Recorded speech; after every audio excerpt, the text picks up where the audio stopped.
मैं जा रहा हूँ लेकिन बटुकेश्वर दत्त में अपना हिस्सा छोड़े जा रहा हूँ। यह बात भगत सिंह जी ने कही थी। आज 20 जुलाई, आज से ठीक 59 साल पहले बटुकेश्वर दत्त जी दिल्ली के एम्स अस्पताल में अपनी अंतिम सांस ली थी।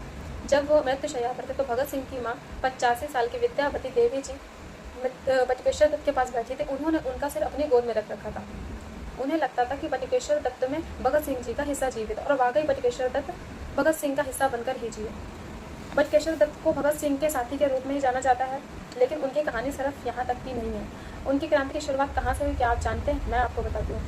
कानपुर में 15 साल के बटुकेश्वर दत्त ने देखा कि एक अंग्रेज अफसर भारतीय बच्चों को पूरी तरह पीट रहा है, सिर्फ इसलिए कि वह उस रास्ते पर चला गया था जहाँ पे भारतीयों को जाना मना था। उस दिन बटुकेश्वर दत्त ने यह तय किया कि हम गुलामी के खिलाफ लड़ेंगे। 1924 में कानपुर में बाढ़ आई, जिसमें बटुकेश्वर दत्त और भगत सिंह दोनों ने तरुण संघ में स्वयं सेवक बन के बाढ़ पीड़ितों को सेवा दी।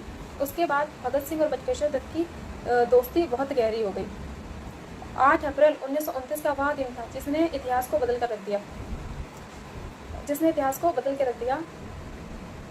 सेंट्रल असेंबली में समाजवादियों की आवाज़ दबाने के लिए बिल पारित होने वाले थे, तो बटुकेश्वर दत्त और भगत सिंह जी दोनों ने विजिटर्स गैलरी में 2 बम फेंके। सारी जगह धुआं भर गया और दोनों ने मिलकर नारा लगाया, इंकलाब जिंदाबाद। और सबसे ज़्यादा रोचक तथ्य तो यह है कि बटुकेश्वर दत्त के वकील आसफ अली ने कहा था कि बटुकेश्वर दत्त ने कोई बम नहीं फेंका, वह सिर्फ भगत सिंह के साथ रहना चाहते थे। कितनी गहरी दोस्ती थी उनकी। फिर लाहौर में 1930 में सेंट्रल जेल में गमगीन माहौल था। बटुकेश्वर दत्त को भगत सिंह जी से अलग किया जाना था। तभी भगत सिंह जी ने बटुकेश्वर दत्त से हस्ताक्षर लिए अपनी डायरी निकालकर।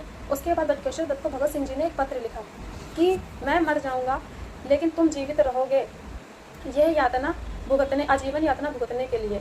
यह मेरा दृढ़ विश्वास है कि तुम यह कर दिखाओगे कि जब एक क्रांतिकारी अपने उद्देश्य के लिए खुशी खुशी आजीवन यातना सह सकता है। और वाकई बटुकेश्वर दत्त जी ने यह कर दिखाया।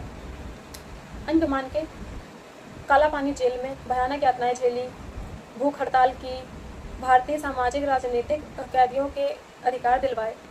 उसके बाद उन्हें रिहा कर दिया गया। रिहा होने के बाद टीबी की बीमारी हो गई थी। टीबी की बीमारी से ग्रस्त होने के बाद भी 1942 में उन्होंने भारत छोड़ो आंदोलन में हिस्सा लिया।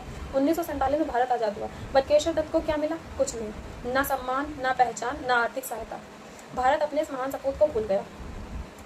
1965 में जब अपनी मृत्युशैया पर थे, तब कैंसर से जूझ रहे जब 1965 में जब वो कैंसर से जूझ रहे थे, तब भगत सिंह जी की माँ 85 साल की माँ विद्यावती उनके पास अस्पताल में जाती और अपनी जमा पूंजी खर्च करती, उनके इलाज में अपनी जमा पूंजी खर्च करती। उन्हें यह लगता था कि बटुकेश्वर दत्त में भगत सिंह जी का हिस्सा जीवित है। 20 जुलाई को उन्होंने अपनी अंतिम सांसें ली। उनकी अंतिम इच्छा यह थी कि उनका दाह संस्कार हुसैनी वाला में किया जाए, जहाँ पर सुखदेव, राजगुरु और भगत सिंह की समाधियाँ हैं। और आखिर में वो अपने दोस्तों के पास पहुँच ही गए। तो हमें इस दिन को नहीं भूलना चाहिए और उन्हें सत नमन करना चाहिए, जो हमारे लिए इतना लड़े और हमें आज़ादी दिलाई, अपना योगदान दिया।